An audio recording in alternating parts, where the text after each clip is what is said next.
I'm Jocelyn Glazier, a faculty member in the Masters for Experienced Teachers program, which is our program for teachers who have been in the field at least 2 years and come back to get their master's degrees.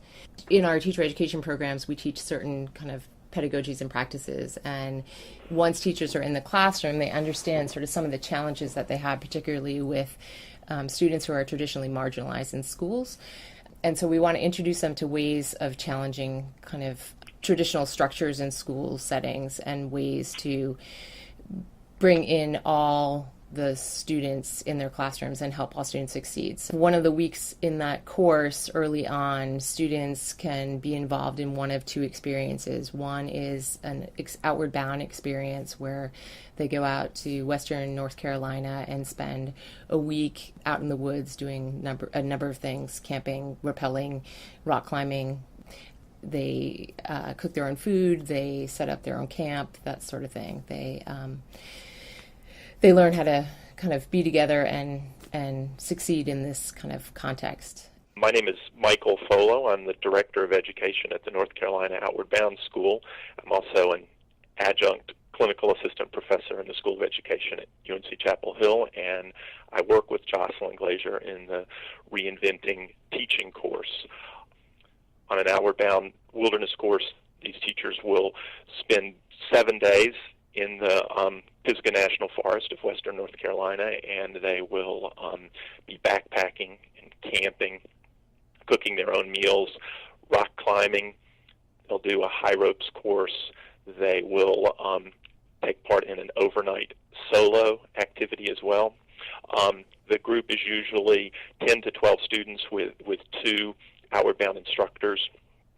The mission of Outward Bound is to teach through the wilderness, not for the wilderness. So we have a wilderness classroom, but we're not trying to turn these teachers into outdoors people or professional mountaineers. In fact, when we talk to the teachers about taking this experience back to their classroom, it's not about starting an outdoor program at their school or taking their students on more field trips. It's what the lessons of Outward Bound and of experiential education and the methodologies, how those can apply to a second grade classroom or a middle school classroom or a high school classroom. And some of the things that we see coming out of these experiences for teachers, one is simply the value for a teacher of meeting a challenge and discovering that they are capable of really more than they know. These teachers are put in what we call an Outward Bound crew. They have to work together. They live together for 7 days in the woods, and the bonds that are built and the trust that is built in that environment is exactly what teachers want to take back to their classrooms. And so we talk to the teachers about community building and how these activities can be a means to build that community in a traditional classroom setting.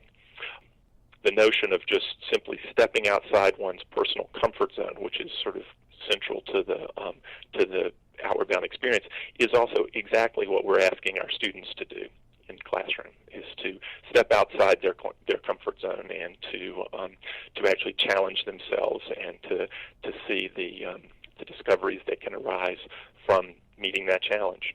And the second experience that students have the opportunity to participate in, or an alternative experience, is to work at the Durham Public Schools Hub Farm, which is in Durham, North Carolina, closer to campus. What the students do is, at the Hub Farm, is we spend a week out there and we engage in kind of parallel opportunities that students are having at Outward Bound. So we do a lot of developing community building activities, and students do a lot of planning and thinking and problem solving as part of their experience.